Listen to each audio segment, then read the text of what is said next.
నమస్తే. శ్రీ మాత్రే నమః. శ్రీ గురుభ్యో నమః. మనకి ఖగోళ శాస్త్రంలో ఈ గ్రహాలు చక్కగా ఒక దాంట్లోంచి ఒకటి తిరోగమనం అవ్వడము, మళ్ళా వెనక్కి వెళ్ళడము, ముందుకు రావడము, వాళ్ళ ఇష్టానుసారంగా ఈ గ్రహాలన్నీ కదులుతూ వాటితో పాటు ఈ రాసుల్లోకి కూడా వాటి యొక్క సంచారం చేస్తూ అవి ఇచ్చే ఫలితాలేమిటి? అద్భుతమైన ఫలితాలు ఇస్తూ ఉంటాయి. కొన్ని కొన్ని గ్రహాల కలయిక మిశ్రమ ఫలితాలు ఇస్తుంటాయి. ఇలాగా ఖగోళంలో వింతలు వింతలు వింతలు జరుగుతుంటాయి. ఆ వింతలు మానవుల మీద, దేశకాలమాన పరిస్థితుల మీద, దేశం మీద, ప్రజల మీద, ప్రకృతి మీద, ఇలా ప్రతి ఒక్క అంశం మీద వాటి యొక్క ప్రభావాలు కనబడుతుంటాయి. ఈ గ్రహాల సంచారము ఒక్క మనుషులకే కాదు, ప్రకృతికి కూడా ఉంటుంది. అలాగే దేశ కాలమాన పరిస్థితి మీద, అంటే ఆర్థిక వ్యవస్థ మీద, దేశంలో ఉండే శాంతి భద్రతల మీద, ఇలా ప్రతి దాని మీద ఈ గ్రహాల యొక్క గమనములు, కదలికలు ప్రభావాన్ని చూపిస్తుంటాయి.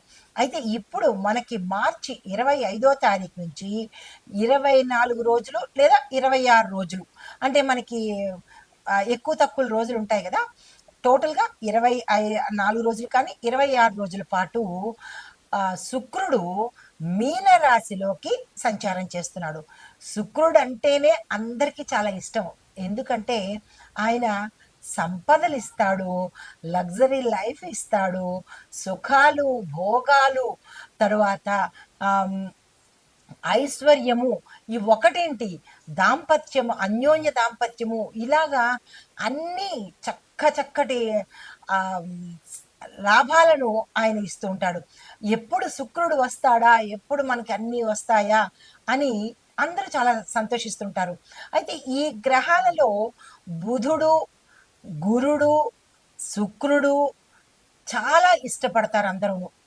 భయపడేది పాపం శనిగ్రహానికి, రవిగ్రహానికి, రాహుకేతులకి భయపడతారు. అంటే ఇది భయపడాల్సిన పని లేదు. ఎంత మంచి గ్రహాలైనా వారి వారి స్థానాన్ని బట్టి ఉచ్చ స్థితిలో కొన్ని ఉంటే, నీచ స్థితిలో కొన్ని ఉంటాయి. అంటే వారు సంచారం చేసే రాసుల యొక్క ప్రభావం మీద మంచి శుక్రుడు కాదు, బుధుడు కాదు, ఎవ్వరు పడ్డా కానీ ఆ జాతకుడికి ఏ స్థానంలో ఎవరెవరున్నారు, పాపగ్రహాలు ఉన్నారా, మంచి గ్రహాలు ఉన్నారా అనే అంశాన్ని తీసుకుని ఆ ఫలితాలని ఇస్తూ ఉంటాడు. ఇక్కడ మీకు ఒక చిన్న ఉదాహరణ చెప్పాలి. ఒక మంచి స్నేహితుడు ఉన్నాడు. ఆ మంచి స్నేహితుడు అంటే ఒక మంచి గ్రహం అని అనుకోండి. ఆ మంచి స్నేహితుడు ఒక చెడ్డ స్నేహితుడితో, ఒక చెడ్డ వ్యక్తితో స్నేహం చేశాడు. ఆ చెడ్డ స్నేహితుడు ఎవరు అంటే ఒక చెడ్డ గ్రహం అనుకోండి, అంటే పాపగ్రహం అనుకోండి. అప్పుడు ఈ మంచి గ్రహము, అంటే ఈ మంచి మిత్రుడు కూడా ఏమవుతాడు, ఈ చెడు గ్రహము, అంటే ఈ చెడు మిత్రుడి స్నేహం వల్ల అతని మాటలకో, అతని చేష్టలకో అతను ఏం చేస్తాడు, ఇతని ఇన్ఫ్లుయెన్స్ చూపిస్తూ ఉంటాడు. అంటే ఈ మంచి కూడా మారి చెడైపోతుంటాడు. మళ్ళీ ఎప్పుడైతే ఈ చెడు మనిషి, చెడు ఫ్రెండ్ని వద్దు అని అనుకుని మళ్ళీ మంచి ఫ్రెండ్తో కనుక స్నేహం చేశాడు అనుకోండి, ఈ మంచి వెళ్ళి ఆ మంచి రెండు కలిసి విశేషమైన ఫలితాలు ఇస్తాయి. అంటే ఈ ఉదాహరణ ఎందుకు చెప్పాను అంటే, ఈ గ్రహాలు కూడా చెడు, అంటే పాపగ్రహాలతో కలిసినప్పుడు సంపూర్ణమైన ఫలితాన్ని ఇవ్వరు. అది మనిషికి కావచ్చు, దేశానికి కావచ్చు, ఎవరికైనా కావచ్చు. అదే కనుక శుభగ్రహాలతో ఈ గ్రహాలు కలిశాయనుకోండి, అప్పుడు ఏమవుతాయి, 100 అనుకుంటే 1000 అవుతాయి అన్నమాట. అంటే విశేషమైన ఫలితాలను ఇస్తూ ఉంటారు. అయితే అందులో భాగంగా ఈ శుక్రుడు మార్చి 25వ తారీఖు నుంచి ఏప్రిల్ 13వ తారీఖు వరకు 26 రోజుల పాటు మీనరాశిలో తిరోగతి చెంది మళ్ళా అక్కడికే వస్తున్నాడు అనమాట. ఆ కారణంగా ఎలాంటి ఫలితాలు ఉండబోతాయి అంటే అందరూ ఏమనుకుంటున్నారంటే, ఇవి చాలా గోల్డెన్ పీరియడ్ అనమాట. ఈ 26 రోజులు 3 రాసుల వారికి గోల్డెన్ పీరియడ్ అని చెప్పొచ్చు. అంటే మిగతా రాశుల వాళ్ళకి కాదా అంటే, మిగతా రాశుల వాళ్ళకి కూడా గోల్డెన్ పీరియడే. ఎందుకు అవన్నీ నేను క్లియర్గా చెప్తాను కదా. అయితే వీళ్ళ ఈ 3 రాశుల వాళ్ళకి మాత్రము విశేషమైన బంపర్ ఆఫర్స్ అన్నమాట. సరే, మనం ఇంకా దీనిలోకి వచ్చినట్టయితే కనుక ఈ శుక్ర సంచారము ఆ, మనకి తిరోగమన మీనరాశిలోంచి తిరోగమన ప్రయాణం అయ్యి ఆ, మొత్తంగా ఈ ద్వాదశ రాశుల వారికి ఎలా ఉండబోతోంది, ఏ ఫలితాలు ఇస్తున్నారు, ఏ రంగంలో ఉన్న వాళ్ళకి ఎలాంటి ఫలితాలు ఇస్తున్నారు అనే అంశంలో మనము వెళ్ళిపోదాము. అయితే దీనివల్ల ఎవరెవరికి లాభము అంటే, ఏ వృత్తుల్లో ఉన్న వాళ్ళకి లాభము అంటే కనుక ముఖ్యంగా ధనానికి సంబంధించి ఏ వ్యాపారాలు చేస్తున్నారో వాళ్ళకి, అంటే వ్యాపారస్తులకు, తర్వాత బ్యూటీషియన్స్కి, సినిమా ఇండస్ట్రీ వాళ్ళకి, రియల్ ఎస్టేట్ వాళ్ళకి, తరువాత ఫ్యాషన్కి సంబంధించి ఫ్యాషన్ టెక్నాలజీ కానీ, ఫ్యాషన్కి సంబంధించి కానీ, ఇలాంటి రంగాల్లో పనిచేసే వాళ్ళకి విశేషమైన ఫలితాలు అందరికన్నా ఓ 4 ఇంతలు ఎక్కువగా ఇస్తుంటాడనమాట. అయితే ముందుగా మనం మేషాది ద్వాదశ రాశుల వారికి ఈ అంటే ఈ శుక్రుడు మీనంలోకి వెళ్ళినప్పుడు ఎటువంటి ఫలితాలు ఇస్తున్నాడు అనే అంశంలోకి తొందరగా వెళ్ళిపోదాము. నమస్తే. తదుపరి రాశి కుంభరాశి. ఈ కుంభరాశి వాళ్ళకి ఏ సమయంలో శుక్రుడు సంచారం చేస్తున్నాడు అంటే కనుక ఏప్రిల్ మధ్య నుంచి మొదలుపెట్టి అక్కడి నుంచి 25 రోజుల పాటు సంచారం చేస్తూ ఆయన యొక్క ప్రభావాన్ని విద్యార్థులకు, ఉద్యోగస్తులకు ఎలా ఇస్తున్నాడు అంటే క్రియేటివిటీ ఆలోచనలు ఇవ్వడంతో పాటు పర్ఫెక్ట్ థాట్స్, పర్ఫెక్ట్గా అంటే పని నిబద్ధతని ఇవ్వడము, పంక్చువాలిటీ ఇవ్వడము, చేసే పనిలో ఆనెస్ట్ని అంటే నిజాయితీని ప్రదర్శించటము, దీంతో పాటుగా వారి వారి విద్యలో పురోగతి, డెవలప్మెంట్ కలగడము, అంచెలంచెలుగా ఎదగడము, ఈ ఉద్యోగస్తులు కానీ విద్యార్థులు కానీ విదేశాలు వెళ్ళాలి, అక్కడ చదువుకోవాలనుకోవడము, అవి సక్సెస్ అయిపోతాయి. వీళ్ళు ఏ ప్రయత్నం చేసుకున్నా ఆ ప్రయత్నాన్ని సక్సెస్ చేసే అవకాశం కనబడుతోంది.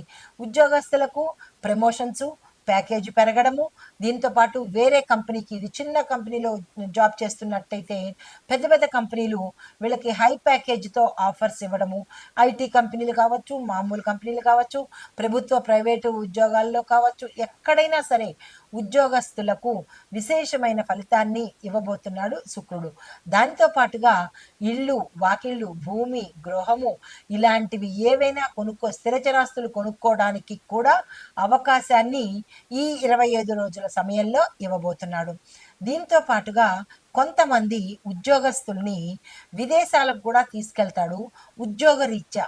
అక్కడ ఒక 2-3 సంవత్సరాల పాటు ఉండి అక్కడ నుంచి వాళ్ళు అంటే విలాసవంతమైన జీవితాన్ని అనుభవించేటట్టుగా ఈ రాశిలో ఉండే వాళ్ళకి ఏర్పాటు చేస్తున్నాడు. దీనితో పాటు వ్యాపారస్తులకు మాత్రము, అంటే ఉద్యోగస్తులకు మంచి అవకాశం ఇచ్చాడు. వ్యాపార, వాణిజ్య, పారిశ్రామిక రంగాలకు వాళ్ళకు మాత్రము లాభాలు రావట్లేదు. దానితో పాటుగా పెట్టుబడులు పెట్టిన నష్టానికి వెళ్ళడము, చిరాకులు కలగడము, సమస్యలు రావడము, ఇలాంటి ఇలాంటి చిన్న చిన్న డిస్టర్బెన్సెస్ కలగజేస్తున్నాడు. అయితే కొత్తగా పెట్టుకునే వాళ్ళకి మాత్రము మంచి అవకాశాలను కలగజేస్తున్నాడు. పాతగా అంటే గత కొన్నాళ్ళ నుంచి వ్యాపారంలోనూ, వాణిజ్యంలోనూ, పారిశ్రామిక రంగంలోనూ కొనసాగుతున్న వాళ్ళకి ఇబ్బందులు కలగజేస్తున్నాడు. కొత్తగా వ్యాపారంలోకి ఈ సంవత్సరమే రావాలి అని అనుకున్న వాళ్ళకి మాత్రము మంచి మంచి అవకాశాలతో పాటు రావడమే హై రేంజ్లో లాభాలు వచ్చేటట్టుగా అనుగ్రహించబోతున్నాడు. తర్వాత కుటుంబ పరంగాను, ఆరోగ్యపరంగాను చూసుకున్నట్టయితే కుటుంబ పరంగా కుటుంబంలో మంచి అన్యోన్యమైన వాతావరణము, శుభవార్తలు వినడము, శుభకార్యాలు చేయడము, గతంలో విడిపోయిన భార్యాభర్తలు ఎవరైనా ఉంటే వారు తిరిగి కలుసుకోవడము, లేదా ఇప్పుడు భార్యాభర్తలు కాని వాళ్ళు కూడా ఒకంత డిస్టర్బెన్సెస్ గురి కావడము, ఇట్లాంటివి మంచి కలిగిస్తున్నాడు. ఇటు ఫలితాలు, మిశ్రమ ఫలితాలు ఇస్తున్నాడు. దీంతో పాటు కొంతమందికి శాంతి, ఆరోగ్య స్థితి, ఎలా ఉండబోతోందంటే మనశ్శాంతి లోపించడము, ఆరోగ్యంలో భంగం కలగడము, కొత్త కొత్త అనారోగ్య సూచనలు కనిపించడము. అంటే అవి మన లిస్టులో రావు. తలనొప్పి గానీ, కాళ్ళు నొప్పి, థైరాయిడు, షుగరు, బీపీ ఇలాంటి లిస్టులోకి రాని జబ్బులను ఏర్పాటు చేసే అవకాశము కలుగుతోంది. ఎందువల్ల అంటే ఇది శుక్రుడిచ్చే ఫలితం కాదు. శుక్రుడు ఏదైనా పాపగ్రహంతో ఉంటే ఆ వ్యక్తి యొక్క జాతకంలో శుక్రుడు పాపగ్రహంతో అనుసంధానమై ఉంటే కనుక ఇలాంటి పేరు లేని అనారోగ్య సమస్యలు, కొత్త కొత్తవి ఎవరికి తెలియని అనారోగ్య సమస్యలు రావడము, ఇలాంటివన్నీ జరిగే అవకాశము కనబడుతోంది.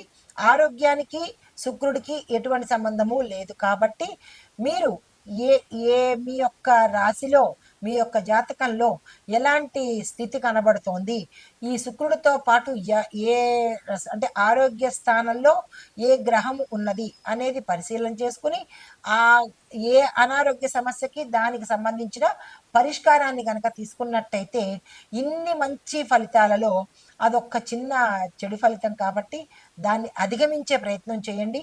ఇది శుక్రుడు మనకి ఇచ్చే అంటే ఈ రాశిలో వాళ్ళకి ఇచ్చే ఫలితాలు కాబట్టి ఇవి గోచారరీత్యా చెప్పదగినవి.